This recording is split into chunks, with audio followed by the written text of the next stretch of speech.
SPN9 news में आपका स्वागत है और मैं हूं आपके साथ नेहा।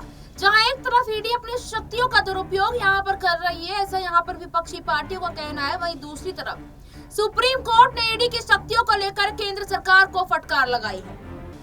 सुप्रीम कोर्ट में आज PMLA के तहत ईडी की शक्तियों के खिलाफ दायर याचिकाओं पर सुनवाई हुई। इस दौरान कोर्ट ने कहा कि वह इस मामले पर सुनवाई जारी रखेगा। अदालत ने कहा कि यह सॉलिसिटर जनरल से सहमत या असहमत हो सकते हैं, लेकिन आपको सुनवाई शुरू कर देनी चाहिए।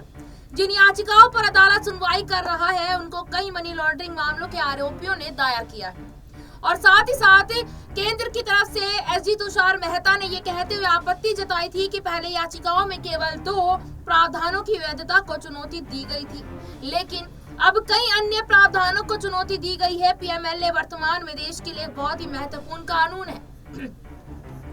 केंद्र की तरफ से अदालत में यह भी यहाँ पर कहा गया है कि इस पीठ के समक्ष याचिकाएं सूचीबद्ध होने के बाद इन याचिकाओं में कई संशोधन किए गए, जबकि शुरुआत में सिर्फ धारा 50, 63 को चुनौती दी गई थी। उनको कोई दिक्कत नहीं थी, लेकिन अब 5 और धाराओं को यहाँ पर चुनौती देने की बात सामने आई है।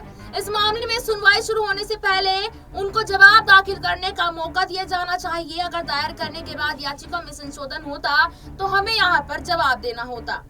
और सुप्रीम कोर्ट ने खारिज की केंद्र की दलील ये भी बता देते हैं आपको आखिरकार क्यों। सॉलिसिटर जनरल तुषार मेहता ने कहा कि जब तक कि अंतर्राष्ट्रीय निगरानी संस्था यानी कि FATF मनी लॉन्ड्रिंग अपराधों से निपटने के लिए मूल्यांकन पूरा नहीं कर लेती, तब तक राष्ट्रहित में कम से कम 1 महीने तक सुनवाई ना हो। उन्होंने ये भी कहा कि 2022 का फैसला 3 जजों का था, जिस पर पुनर्विचार इस याचिका लंबित है।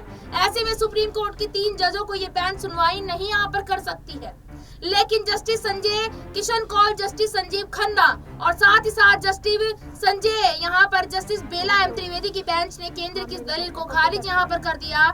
जस्टिस संजय किशन कौल ने कहा कि हमें सुनवाई करने में कोई रोक नहीं सकता, सुनवाई के दौरान हम तय करेंगे कि हम सुनवाई कर सकते हैं या नहीं।